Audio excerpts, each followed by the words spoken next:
La primera expedición Anunnaki que llegó a la Tierra, todo según las tablillas, estaba compuesta por 50 Anunnakis, liderados por Enki, enviado a la Tierra por su padre Anu.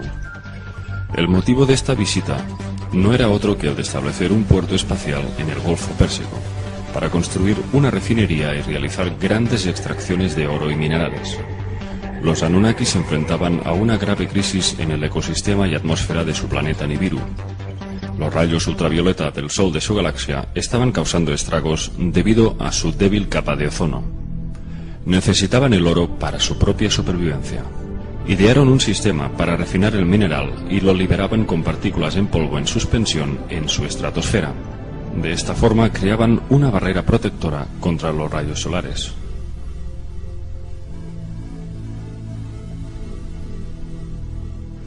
Gracias a su avanzada tecnología, descubrieron grandes yacimientos de oro bajo las aguas del Golfo Pérsico.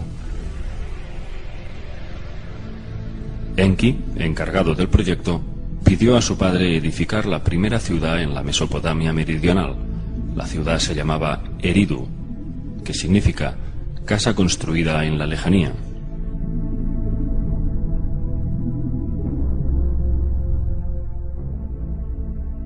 Estaba emplazada al lado de las aguas del Golfo Pérsico para la extracción de oro. Pero el plan no tuvo éxito. Después de un sinfín de dificultades técnicas en este sistema de minería acuática para extraer el oro desde el mar, el soberano gobernante de Nibiru asume el fracaso de la misión y viaja hacia la Tierra para trazar un nuevo sistema, trayendo con él a su hijo Enlil. Anu le otorga a Enlil el control de la misión terrestre y relega al decepcionado Enki hacia nuevas extracciones de oro en el sudeste de África, donde habían descubierto grandes yacimientos. Llamaron a esa región el Abzu, la fuente primordial. Con la llegada de Enlil al mando, descendieron un total de 600 Anunnakis más. El oro extraído de las minas africanas era transportado por vía marítima hasta Mesopotamia, y de ahí hasta Bat-Dibira, donde se fundía y refinaba en lingotes, tal y como mostraban los pictogramas en las tablillas. Efectivamente, se han encontrado estos lingotes de oro en algunas excavaciones en el Oriente Próximo. Según las tablillas, los Anunnaki fundaron un total de 7 bases operativas en la Mesopotamia meridional. Después de Eridu, la siguiente fue Bat-Dibira, que significa lugar brillante donde el mineral se finaliza. Era pues un centro metalúrgico de fundición donde se refinaba el oro. Laraak, viendo el brillante fulgor. Era una ciudad, como su nombre indica, que cumplía la función de baliza. Emitía luces para guiar y facilitar los aterrizajes de las lanzaderas espaciales. Sipar, ciudad pájaro, era un puerto espacial equipado con una pista de aterrizaje. Shuru-Pak, el lugar del supremo bienestar, era el centro médico liderado por Ninhursag, hermanastra de Enlil y Enki. Nippur, que significa el lugar terrestre de Nibiru, era el centro de control de la misión, al frente del cual estaba Enlil. En el centro de Nippur, según describen los textos, había una cámara luminosa que llamaban Duranki, el enlace cielo-tierra. Era pues el centro de transmisiones con el cual se comunicaban con su planeta natal Nibiru y con los transbordadores espaciales que orbitaban la Tierra, los Igigi.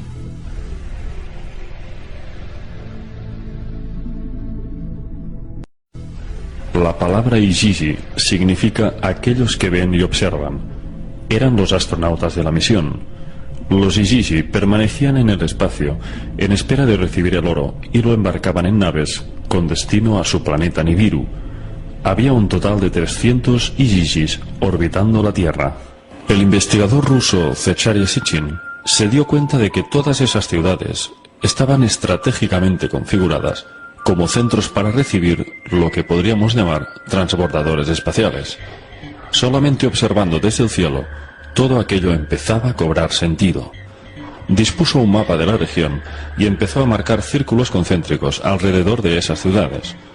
Luego trazó 3 líneas, dentro de las cuales se enmarcaban las 7 ciudades perfectamente simétricas. Todas ellas, sin excepción, formaban una ruta en línea recta, como una flecha, y todas confluían en una línea central, que es donde estaba situado Sipar, precisamente el puerto espacial donde había una pista de aterrizaje.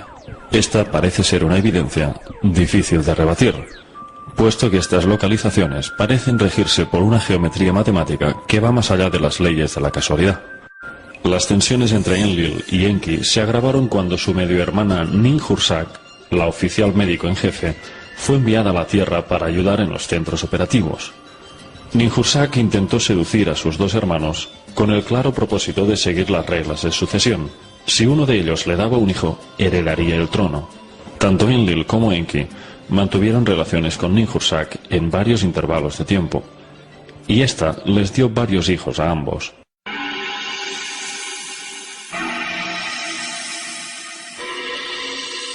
Mientras Enki seguía al mando de las extracciones de oro en las minas del Apsu africano, los mineros empezaron a comunicarles su descontento por las pésimas condiciones que tenían que sufrir bajo aquellas asfixiantes minas. Nosotros somos astronautas, no mineros esclavos, se quejaron una y otra vez.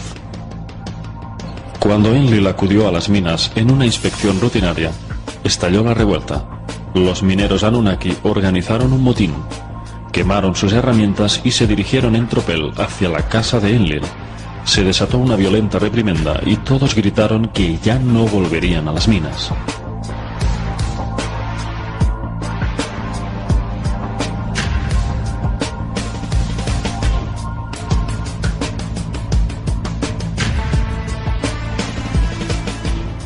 Entonces, Enlil comunicó a su padre Anu que la situación era incontenible y que se cortaba el suministro de oro. Las minas estaban cerradas y los Anunnaki se negaban a obedecer órdenes. Anu descendió a la Tierra y se reunió con todos los mandatarios. Hubo un consejo de guerra. Enlil estaba furioso y pensó que la solución para una total obediencia sería un castigo para el cabecilla que había organizado el motín. Exigió pena de muerte para el instigador, pero este nunca apareció. Los Anunnaki se habían unido en un acto de lealtad y no se dejaban intimidar por las amenazas. Con la llegada del rey Anu, los mineros le relataron las duras condiciones que habían tenido que afrontar en esas minas. El soberano les dio la razón y ordenó el cierre total de las minas. La misión quedó suspendida. Pero, ¿qué podían hacer ahora? Enki tuvo una idea. Y ante todo el consejo, dijo lo siguiente. En el sudeste africano vaga un ser que puede ser entrenado para realizar tareas en las minas. Si la marca de los Anunnaki fuese implantada en él.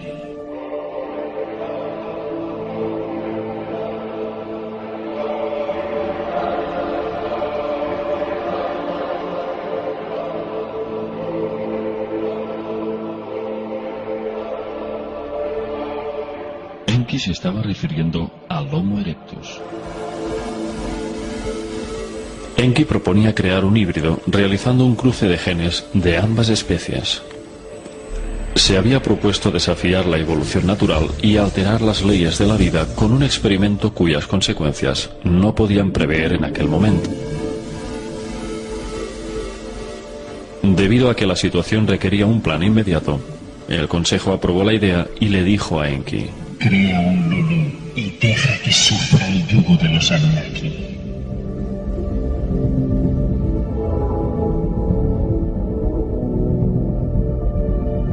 Se marcaron un plazo de tiempo, así que el proceso debió de ser rápido.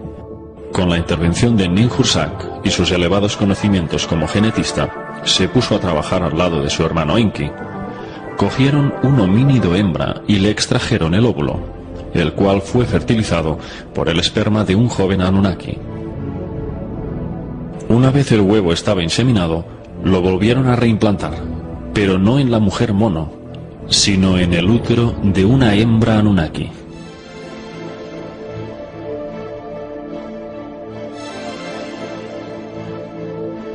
Cuando surgió la criatura, Ninhursag la cogió en brazos y la alzó en el aire exclamando: Lo he creado, mis manos lo han hecho.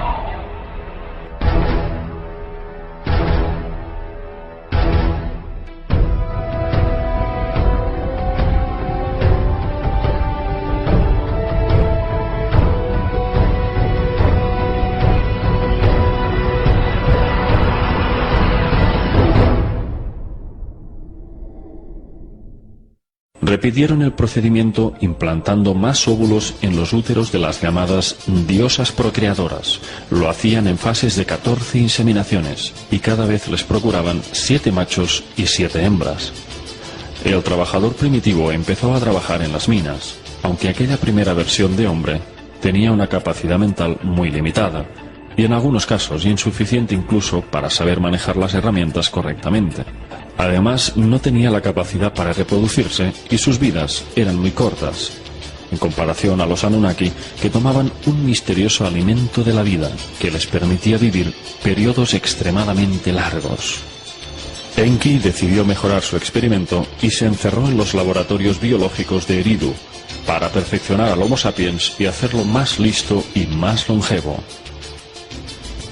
Esta vez, Enki usó su propio esperma y creó a un nuevo ser. Lo llamó Adapa. Era un hombre con mayores habilidades que los anteriores híbridos, mucho más inteligente, pero dotado además de la capacidad para reproducirse. Aquello fue un insulto para Enlil, pues consideraba que Enki había violado todas las leyes, ya que se le había autorizado para crear esclavos de mano de obra, no seres capaces de procrearse. Enlil no podía soportar la idea de que el hombre pudiera algún día llegar a ser demasiado numeroso y terminara por ser una amenaza para ellos.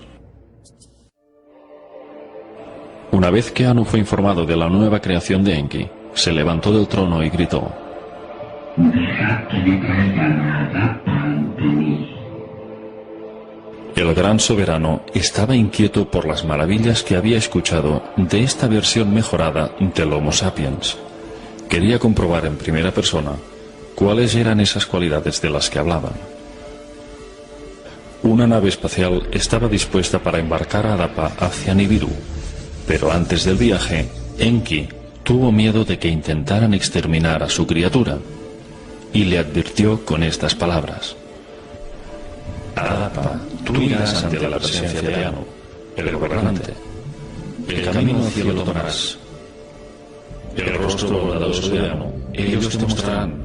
Mientras te pones delante de Anu, cuando ellos te ofrezcan el pan de la muerte, tú no deberás comerlo. Cuando ellos te ofrezcan el agua de la muerte, tú no deberás beberla. Cuando Adapa llegó a Nibiru y se postró frente al soberano, éste quedó impresionado por su inteligencia. Recitaba versos y poesías que Enki le había enseñado. Anu estaba asombrado. No podía creer que aquel ser primitivo tuviera una mente tan desarrollada. Entonces, cuando Adapa terminó de hablar, Anu se dirigió a sus consejeros y les preguntó qué debían hacer con él. Y tomaron un veredicto.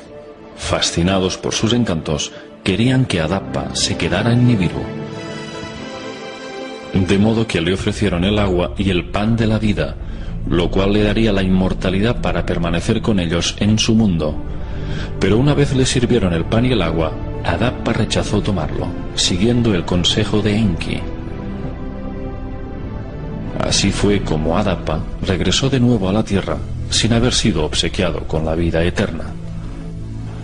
Una vez en la tierra, Adapa fue ordenado sumo sacerdote de Eridu, la ciudad de Enki.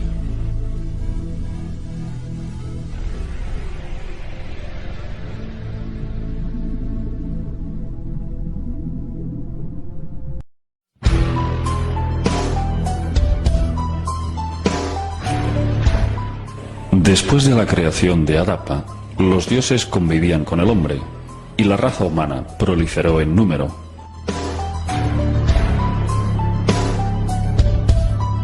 Los Anunnaki exigían más esclavos primitivos para sus tareas. pero poco a poco dejaron de utilizarlos como mineros y se fueron olvidando de las extracciones de oro, para convertir al hombre en un sirviente para todo tipo de tareas. Los dioses les enseñaron a cultivar campos, a recitar poesías y a danzar y cantar para ellos,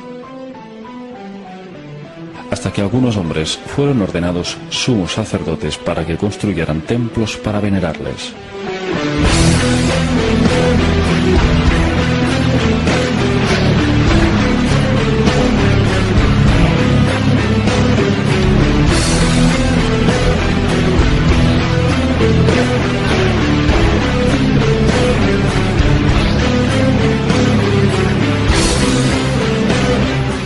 Cada Anunnaki alimentaba su egocentrismo, fundando una ciudad propia para ser venerado como un dios.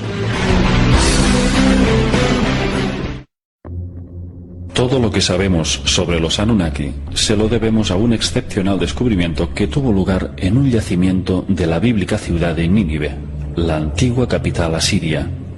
Fue en el siglo XIX, en las ruinas del palacio de Asurbanipal, donde encontraron una biblioteca con los restos de 25.000 tablillas de arcilla con inscripciones cuneiformes, que nos relatan con detalle cómo esta civilización extraterrestre llegó a la Tierra hace 445.000 años y creó genéticamente al ser humano hará unos 300.000 años. ¿Quiénes eran realmente los Anunnaki? En el panteón sumerio figuran 23 dioses Anunnaki, pero sabemos que ni eran dioses, ni ángeles, ni demonios, sino criaturas con un desarrollo tecnológico y unos conocimientos sobre física avanzada, capaces probablemente de alterar el espacio y el tiempo, de atravesar dimensiones y mundos paralelos, y dotados de un potencial psíquico con el que podrían manipular las mentes de una raza inferior y convertirla en una especie esclava.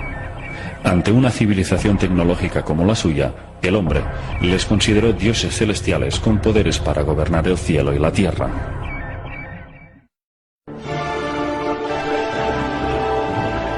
Las tablillas sumerias no hablan de criaturas etéricas, sino de seres biológicos, de carne y hueso.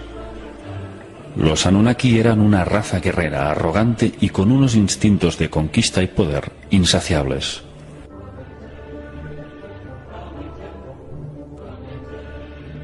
Sabemos por los grabados que físicamente, en comparación con los hombres, eran muy altos, probablemente una altura superior a los 2,5 metros, y también mucho más fuertes. Se les representa como grandes manipuladores genéticos capaces de crear vida artificial y con conocimientos psíquicos muy elevados para jugar a ser dioses, creando religiones como sistema de control de la población, para confundir y generar guerras y disputas entre los pueblos de la Tierra. Pero, ¿qué aspecto tenían estas entidades? ¿Eran tan humanos como nosotros? En los grabados sumerios, los Anunnaki eran representados en forma humanoide, y aunque sus rasgos faciales quedaban parcialmente ocultos, en parte debido a sus barbas de lapislázuli, parecían tener un rostro humano. Sin embargo, en relación a su aspecto real, hay algo que no encaja. Los Anunnaki les prohibieron a los sumerios que en sus grabados y estatuas los reflejaran en su aspecto real. ¿A qué obedecía esta prohibición? Si los Anunnaki eran tan humanos como nosotros, ¿qué clase de inconveniente hubieran tenido en dejarse reflejar tal como eran? En Babilonia denominaban a los Anunnaki Sir, que significa dragones o gran serpiente. De hecho, el propio Enki pertenecía a una estirpe familiar llamada la Hermandad de la Serpiente, ya que su madre, la concubina Nanu, era descendiente de esta sangre. El símbolo de Enki eran las 2 serpientes enroscadas del caduceo. Este símbolo podría encerrar hasta 3 tipos de significados. La primera interpretación sería la naturaleza reptiliana de estos seres, una posibilidad cada vez más aceptada por investigadores de todo el mundo, en vista de que prácticamente todas las culturas antiguas de la Tierra fueron creadas por dioses serpiente llegados de las estrellas. La segunda interpretación sería que, debido a que las 2 serpientes guardan una estrecha similitud con la cadena del ADN humano, sería todo un sello distintivo para decirnos que ellos nos crearon, algo así como un copyright que viene a recordarnos quién es el fabricante de nuestra raza. El tercer significado del caduceo sería la síntesis del conocimiento, de la sabiduría espiritual, ya que tal como viene simbolizado por el hinduismo, la serpiente enroscada es la energía kundalini que el hombre guarda latente en su chakra sacro, en espera de que ascienda hacia la iluminación, recorriendo todos los centros energéticos hasta alcanzar el séptimo y último chakra, el coronal. En el Oriente Próximo se encontraron varias estatuillas de dioses sumerios, claramente de aspecto reptiliano. Sus rostros parecen ranas y sus cráneos son mucho más alargados que los humanos, especialmente en la parte occipital. De hecho, ya se han encontrado calaveras en Sudamérica, supuestamente pertenecientes a los antiguos Anunnaki. Concretamente en Perú, en el Museo Arqueológico de Lima y en el Museo de Ica, que muestran unas dimensiones craneales mucho mayores que las humanas, de tipo dolicéfalo, con unas cuencas oculares mucho más grandes e inusualmente redondas. Según el investigador suizo Nassim Haramein, estos cráneos, que él denomina cabeza conos, pertenecen a los antiguos Anunnaki y constituyen la prueba de que no pueden ser humanos. En cambio, los detractores argumentan que estas deformaciones forman parte de rituales de algunas culturas para parecerse a los dioses, especialmente en el antiguo Egipto. Para ese fin, utilizaban tablas o cintas de cuero pegadas al cráneo desde el nacimiento. El niño sufría una compresión craneal continua que podía deformar la frente, los laterales o la nuca. Pero sabemos que nunca podría modificar la capacidad craneal en centímetros cúbicos. El proceso podría deformar el hueso, pero no aumentar su volumen. Eso sería del todo imposible. Y la prueba de ello es que los cráneos humanos encontrados que realizaban estas deformaciones no se parecen en absoluto a estos llamados cone heads, cabeza conos.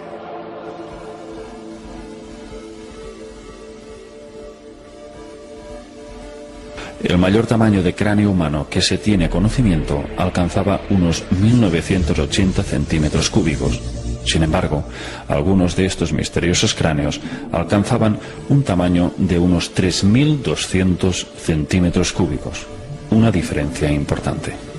Aparte de este detalle, estos cráneos poseen un 15% más de ancho en sus órbitas oculares, y la perfecta simetría de sus lóbulos descartaría cualquier presión mecánica externa. Estaríamos hablando, pues, de seres que no se corresponden al hombre de Neandertal, ni el de Cromañón, ni al Homo erectus, pero mucho menos al Homo sapiens. En esta representación vemos lo que podría ser el verdadero aspecto de un Anunnaki.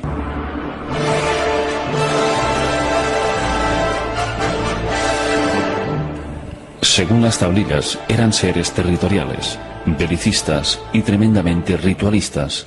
Se regían por la numerología y realizaban sacrificios humanos y animales en fechas señaladas como parte de un ritual de invocación hacia otras dimensiones.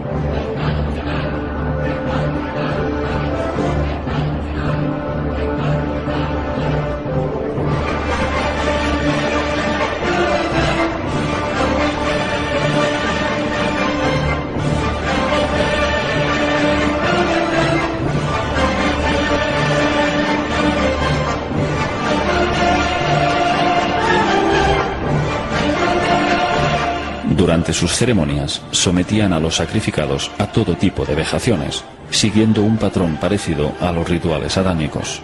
Les hacían comer y beber excrementos y les torturaban hasta el límite de sus fuerzas, para generarles un estado de pánico total. De este modo obtenían una energía de la que se alimentaban. Circulan ciertas teorías de que bajo un estado de pánico estos seres se beberían la sangre del sacrificado para absorber el estallido de adrenalina que con el miedo se propagaría por el torrente sanguíneo, y eso les produciría un gran placer.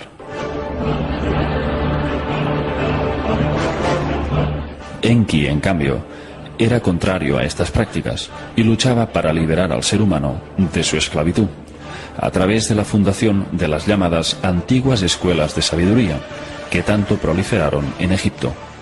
Enki fue un benefactor para la humanidad, y el responsable de que el hombre fuera el depositario del conocimiento espiritual.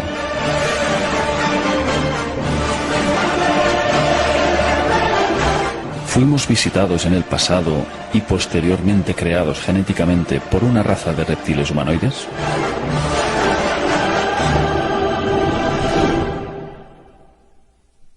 Aunque todas las evidencias apunten ineludiblemente hacia esa dirección, quien ostenta el poder mundial oculta esa realidad con el fin de que sigamos ignorantes sobre nuestros orígenes, pues este conocimiento podría tambalear las bases de todas las religiones del mundo y en gran medida causaría una revolución social sin precedentes que obligaría al sistema educativo a modificar todas las enseñanzas y la ciencia actual tendría que admitir la invalidez de sus postulados.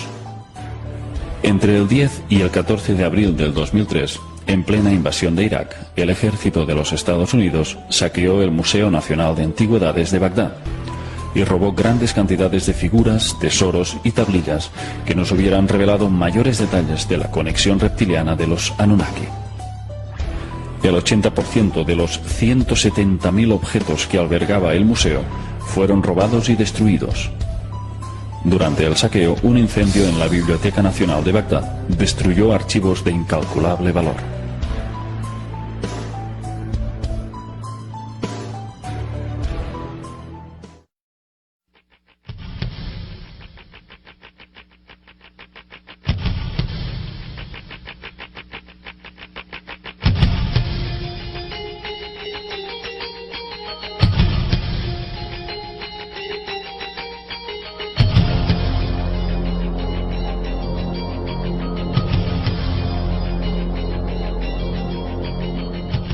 Cuando comenzaron a multiplicarse sobre la tierra y hubieron procreado hijas, viendo los hijos de Dios la hermosura de las hijas de los hombres, tomaron de entre ellas por mujeres las que más les agradaron.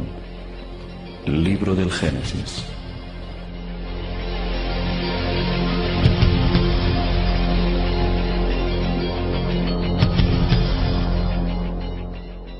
Hace unos 13.000 años, los jóvenes astronautas Anunnaki se sintieron sexualmente atraídos por las hijas de los hombres y tuvieron relaciones carnales con ellas. En los textos se describe como el dios Enlil estaba furioso por la lujuria y el sexo que se había desatado en la Tierra entre Anunnakis y seres humanos. Sus fornicaciones se escuchaban en todos los rincones y sus lamentos perturbaban el sueño de Enlil. Los Anunnaki gozaban de una existencia placentera al lado de aquella raza híbrida que se había convertido en su inseparable compañía.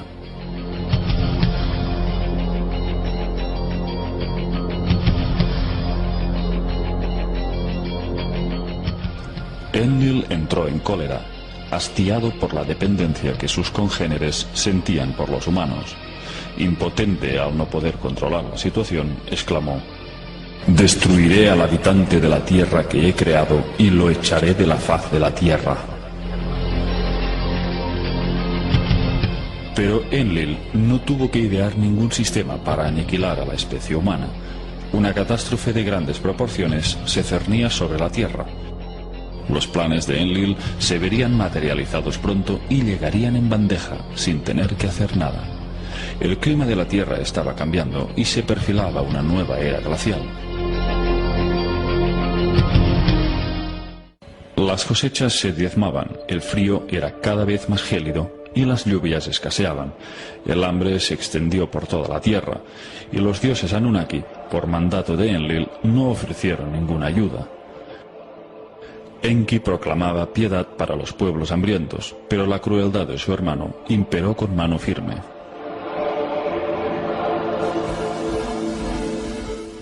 Enlil dijo: «Dejad que se mueran de hambre, dejad que sean diezmados».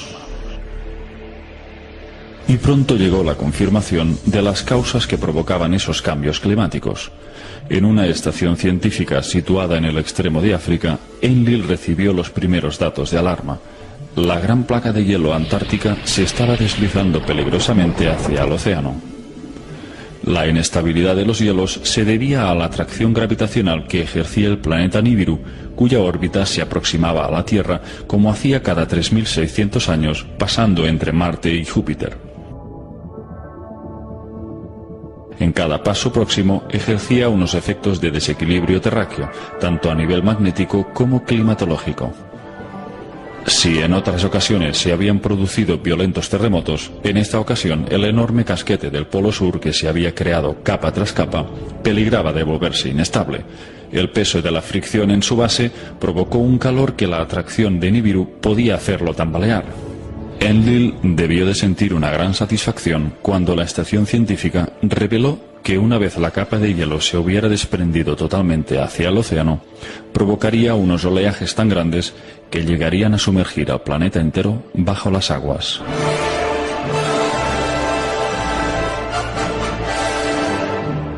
Aquel peligro inminente quedó confirmado por los Izizi que orbitaban la Tierra. Entonces se decretó una asamblea excepcional en la que acudieron todos los mandatarios Anunnaki para trazar las pautas a seguir. La gran convocatoria tuvo lugar en Sipar, el puerto espacial. Enlil comunicó cuáles habían de ser las directrices. Ordenó que se guardara estricto silencio para que ningún ser humano supiera nada de la catástrofe que se cernía. De este modo, se lograría la total aniquilación del ser humano en el planeta. Por supuesto, Enki protestó enérgicamente y se opuso a obedecer sus órdenes, pero ante la furia creciente de Enlil, finalmente cedió y prometió guardar total silencio. Al mismo tiempo, se preparaban varias naves para partir.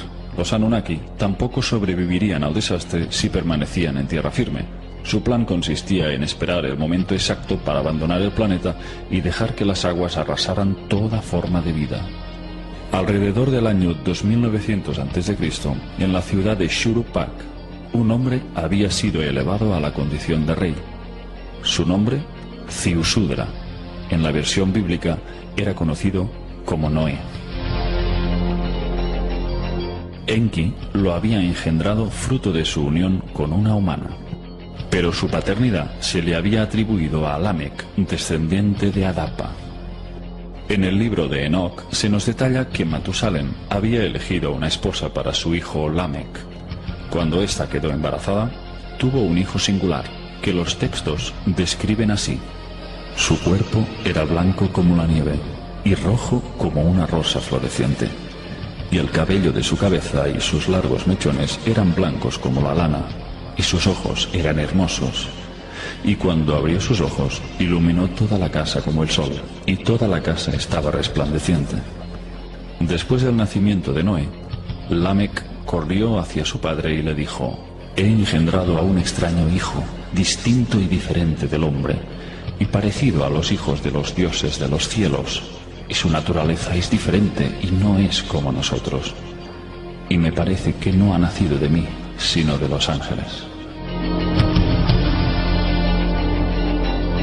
De modo que, siendo Noé Ziusudra, hijo de Enki, este no permitiría que fuera borrado de la faz de la tierra, y depositó en él todas sus esperanzas para salvar la semilla de la humanidad. Pero fue una experiencia espiritual lo que le hizo tomar la decisión definitiva. Una noche, Enki tuvo una visión reveladora. Se le apareció un ser llamado Gazu, resplandeciente como los cielos, que le instruyó y le cedió una tablilla con un dibujo de una embarcación sumergible. Estas fueron sus palabras: ahora toma el hado en tus manos para que los terrestres hereden la tierra. Llama a tu hijo Ziusudra, revélale la inminente calamidad sin romper el juramento. Dile que construya una embarcación que pueda soportar la avalancha de agua, una embarcación sumergible, semejante a la que te muestro en esta tablilla, que se salven él y su familia, y que lleve también la simiente de todo lo que sea valioso, sea planta o animal. Esa es la voluntad del Creador de todo.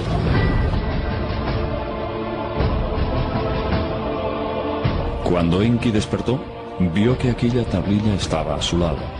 No podía entender cómo aquella especie de sueño se había materializado. Cogió la tabla y vio la imagen de aquella embarcación con cada una de sus medidas para construirla. Entonces supo que su hijo Ziusudra era el elegido para salvar a su amada humanidad.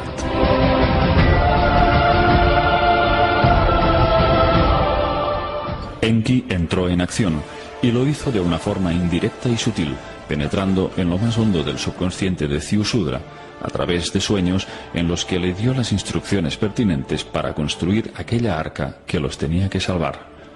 Una noche, Enki se acercó hacia las estancias donde dormía Ziusudra y le habló a través de una pantalla de juncos. Estas fueron sus palabras: abandona tu casa, construye una embarcación, renuncia a tus posesiones, salva la vida. El aparejo tiene que ser muy fuerte, la brea fuerte y espesa para que no entre el agua. Que sea una embarcación que pueda darse la vuelta y caer para sobrevivir a la avalancha de agua. Construye la embarcación en 7 días, reúne en ella a tu familia y a tus parientes. Acumula en la embarcación comida y agua, lleva también animales domésticos. Después, en el día apuntado, se te dará la señal. El día esperado llegó y las primeras señales del desastre se manifestaron.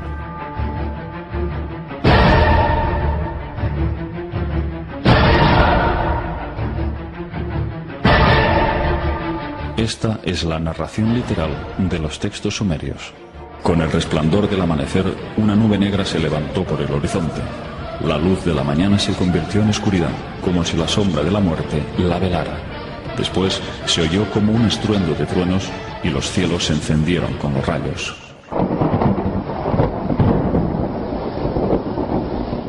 Una capa de hielo golpeó contra otra capa de hielo. De pronto se levantó una gran ola. La muralla de aguas llegaba hasta los mismos cielos. Una tormenta de una ferocidad nunca vista se puso a bramar en el fondo de la tierra. Cuando la ola llegó a Shuruppak, se tragó a la embarcación como un abismo de agua. Aunque completamente sumergida, la embarcación se mantuvo firme. No entró siquiera una gota de agua. En el exterior, la ola de la tormenta tomó desprevenida a la gente como una batalla mortal. Nadie podía ver a sus semejantes, el suelo se desvaneció y solo había agua.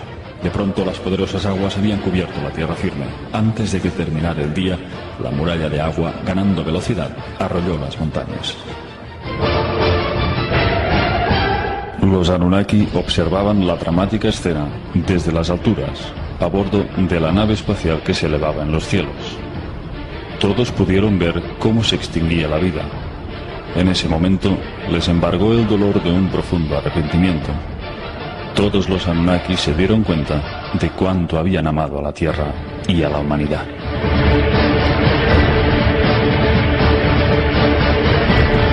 Todos lloraron, se sentaron y gritaron de impotencia y dolor.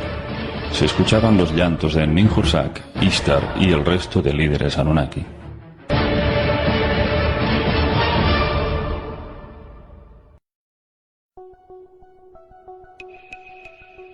Después de 40 días, las aguas descendieron y los Anunnaki comenzaron a tomar tierra. Sus naves bajaron sobre el monte Ararat, ya que sus picos fueron los primeros en emerger de las profundidades. Era la zona más alta del cercano oriente. El arca de Ziusudra también fue guiada hacia el monte Ararat, gracias a la ayuda de un guía que le había facilitado Enki.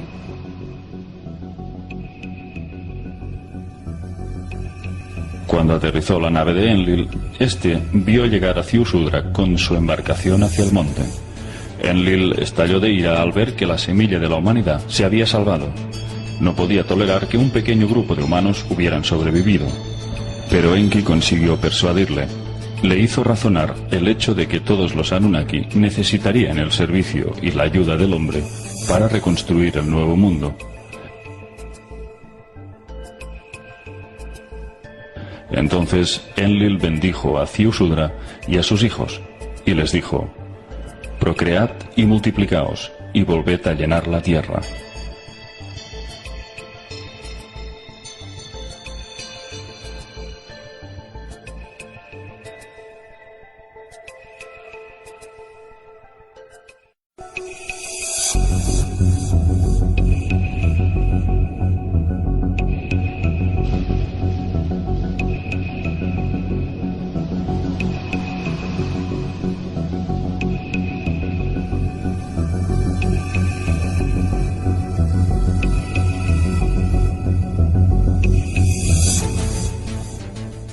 Los Anunnaki que decretan los destinos se sentaron a intercambiar opiniones con respecto a la Tierra.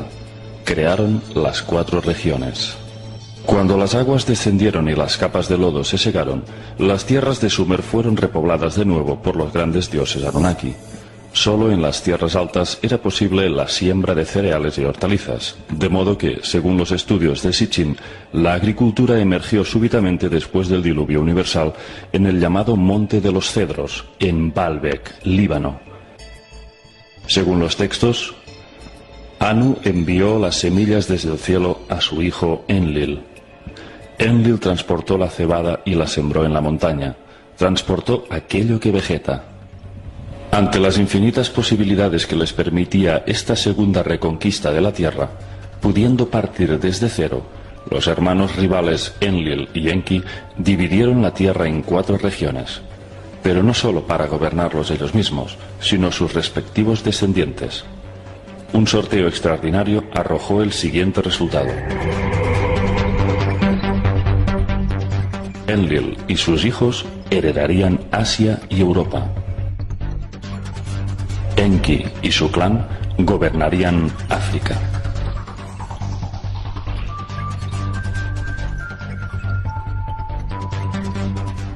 El hijo predilecto de Enlil fue Ninurta, su más admirado guerrero y legítimo heredero. Era el máximo gobernante de la ciudad de Nippur. Ninurta heredó las tierras de Elam, Persia y Asiria. Fue uno de los dioses que más esfuerzos invirtió para reconstruir los daños que había causado el diluvio. Ninurta fue quien, junto a su padre, introdujo la agricultura, expandiendo las primeras semillas del tubérculo, los cereales, el trigo, las uvas, etc. Y proporcionó la primera herramienta para trabajar la tierra, el arado. Pero fue Enki quien, viendo al hombre sufrir en los campos, quiso facilitar sus arados, introduciendo a los primeros animales de carga. Según los textos, Enki creó a las criaturas vivientes más grandes y los toros reemplazaron a las personas como tiradores del arado. Debido a que el diluvio había causado serios daños en los ríos Tigris y Éufrates, fue Ninurta quien construyó represas en las montañas, cavando nuevos canales para los ríos y haciendo drenar el exceso de aguas.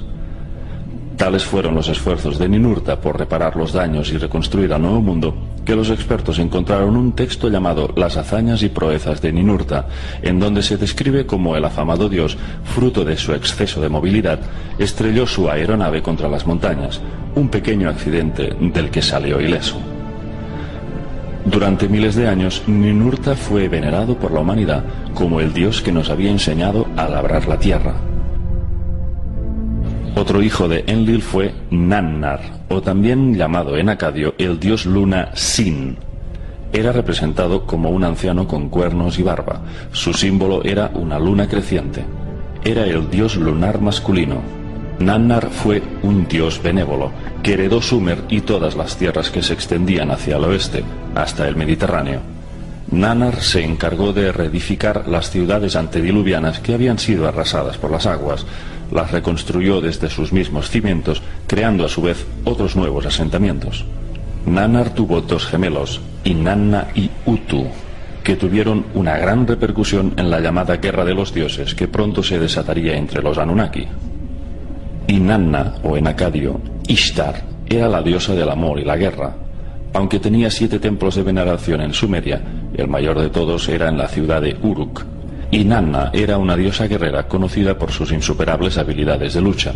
Su ferocidad y crueldad en el campo de batalla la convirtieron en una diosa temida por hombres y dioses. Prácticamente invencible, su sed de conquista la llevó a protagonizar cruentas guerras contra el clan de Enki. El hijo más pequeño de Enlil fue Ishkur, también llamado Adat en acadio. Se le representaba subido a un toro y portando rayos en sus manos, de forma muy parecida al dios griego Zeus. Ishkur heredó las tierras del noroeste, el Asia Menor y las islas del Mediterráneo. De ahí, su realeza se extendió con el tiempo hasta Grecia. Siendo Enki soberano de África, repartió el dominio de sus áreas entre sus hijos. Su hijo primogénito y heredero legítimo fue Marduk, que significa hijo del monte puro, pero a su vez Marduk es también el nombre babilónico de Nibiru, que Enki le puso en honor a su planeta de origen. Marduk se había convertido en el hijo favorito de Enki, ya que había aprendido con maestría todos sus conocimientos científicos y astronómicos. Además, era un guerrero implacable, pero carecía de la nobleza de su padre y era incapaz de contener la ira y la sed de conquista. Sin embargo, esa actitud no impidió que Enki tuviera una relación de estrecha armonía y amistad con su hijo. Enki le cedió todos sus poderes políticos, científicos y morales y confió plenamente en sus capacidades de liderazgo, hasta el punto de que gracias a sus heroicas hazañas se convirtió en dios de Babilonia.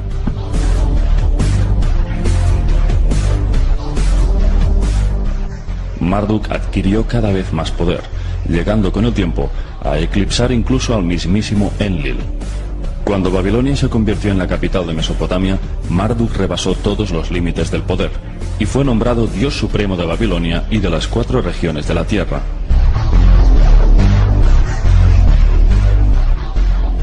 Según las interpretaciones de Sitchin, Marduk heredó las tierras del Valle del Nilo, y podría muy bien ser que Marduk y Ra, el dios solar de Egipto, fuesen la misma entidad, así como Enki sería el dios egipcio Ptah, el padre de Ra. Según Sitchin, Enki o Ptah fundó y levantó Egipto alrededor del año 21.000 a.C. y lo gobernó durante 9.000 años. Después cedió el trono de Egipto a su hijo Marduk, el Ra egipcio. Pero Marduk reinó solamente 1000 años, ya que abruptamente dejó Egipto alrededor del año 11.000 a.C., y lo hizo porque a Marduk le interesaba gobernar al mundo entero desde las tierras de Sumeria. Así fue como cedió el reino de Egipto a sus hijos. Otro hijo de Enki fue Nergal, conocido como el dios del desierto y el fuego, y por algunas religiones, especialmente la judía, es considerado un demonio del inframundo. Enki otorgó a Nergal la zona meridional de África. El siguiente hijo de Enki fue Gibil, dios del fuego, que aprendió las artes de la metalurgia y era conocido como un dios sabio, cuya mente impenetrable era la más amplia de todos los dioses. Gibil gobernó el norte de la zona meridional y asumió el control de las minas africanas. Otro hijo de Enki fue Dumuzi. Era conocido como el pastor o dios de la fertilidad. Dumuzi estuvo casado con la diosa Inanna y fue el 5º rey de la dinastía de Bad-Dibira. Dumuzi heredó la meseta de pastos del Sudán.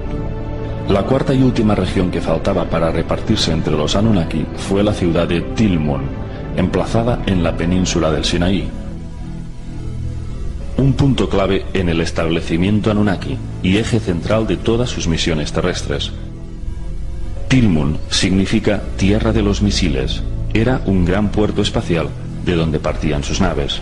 Algunos expertos describen a Tilmun como una puerta estelar o una escalera al cielo, aunque también es definida como la zona sagrada o la morada de los dioses, por lo que se deduce que albergaba una tecnología espacial capaz de transportar a los dioses hacia otros mundos o a su propio planeta de origen, Nibiru.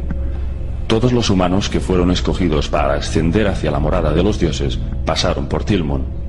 En relatos bíblicos y sumerios se describe el ascenso a los cielos de Enoch, en Merudanki, Adapa o hasta de Ziusudra. En todos ellos se describe un proceso parecido, y es que 2 seres divinos les acompañaron hacia el viaje estelar.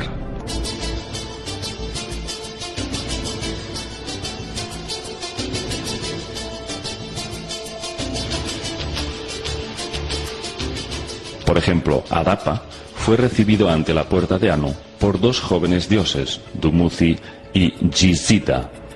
Los que acompañaron a Merudanki fueron los dioses Shamash y Ishkur. En el caso de Enoch fueron 2 arcángeles. Cuando estos humanos elegidos cruzan la llamada puerta de Anu, simbolizada por el disco solar que representa a Nibiru, luego son regresados a la tierra. Pero estos humanos llegan ascendidos, iluminados por una instrucción celestial, convertidos no solo en científicos, sino en sumos sacerdotes y en progenitores de un largo linaje sacerdotal que sus hijos se encargarán de instaurar en la tierra. De estos sacerdotes elegidos por los dioses descendería toda una generación de faraones, monarcas y reyes que gobernarían diferentes regiones del planeta. Y una ley inamovible estaba sujeta a su linaje. Solo podían procrear con los de su misma línea de sangre. Según los textos, la simiente sacerdotal no puede ser profanada. También sabemos que esos humanos elegidos y convertidos en sacerdotes y faraones eran en realidad híbridos de los dioses Anunnaki. Por lo tanto, eso explicaría la prohibición de mezclarse con seres humanos comunes. Entonces, cabe preguntarse ¿qué clase de genética contenía la sangre de estos elegidos? ¿Por qué los dioses crearon estos linajes de sangre híbrida para que gobernaran los pueblos de la Tierra? El autor británico David Icke asegura que detrás de este linaje de híbridos se oculta un poder en la sombra que gobierna nuestro mundo a través de sociedades secretas que se remontan a la antigua Babilonia. Según él, estos híbridos pasaron a ser faraones en Egipto y de ahí emigraron hacia Europa, creando la actual realeza. Estos monarcas, según David Icke, poseen una genética reptiliana que les permite cambiar de forma. Los llama los reptilianos metamórficos y dice que adoptan forma humana para pasar desapercibidos ante nuestros ojos. Si David Icke tiene razón, ¿serían estos linajes procedentes de los Anunnaki utilizados como un sistema de control a través de una línea sanguínea que sirva a sus intereses de dominación? Y volviendo al punto del relato, los Anunnaki estaban ansiosos por conseguir el dominio de Tilmun. Pero para evitar conflictos de intereses y hacer un reparto justo, optaron por adjudicarle la ciudad a la medio hermana de Enlil y Enki, la diosa Ninhursag. Debido a que ella no participaba de las rivalidades de ambos hermanos, su actitud neutral de no posicionarse a favor de uno u otro y de su amplio sentido de justicia, hizo que todos los Anunnaki aprobaran casi por unanimidad el cederle el control absoluto de Tilmun. Las tierras de Tilmun albergaban minas de las que los faraones egipcios extraían piedras preciosas, turquesas, lapislázuli, malaquita, cobre, etc., así como depósitos de agua subterránea bajo la superficie rocosa. La diosa egipcia Hathor era conocida como Señora del Sinaí y gobernaba aquellas minas de Tilmun. Hathor era representada con cuernos de vaca y la llamaban por el sobrenombre de la vaca. Según Sitchin, podemos establecer analogías entre la diosa Hathor y la propia Ninhursag. Si bien al principio, cuando llegaron a la Tierra, Ninhursag fue una bella joven, nombrada médico en jefe de los Anunnaki, que gobernaba el centro médico Shuruppak, ahora había envejecido y debido a su sobrepeso la llamaban la vaca y la simbolizaban con cuernos de vaca igual que la diosa egipcia. De manera que Sitchin postulaba que Ninhursag y Hathor eran la misma diosa. El diluvio universal tuvo consecuencias importantes sobre el ciclo de longevidad del ser humano. Ignoramos las razones, pero es indudable de que el proceso de envejecimiento se aceleró notablemente a partir del diluvio. En este gráfico podemos comprobar el linaje de descendientes de los hijos de Noé y la notable disminución de sus años de vida.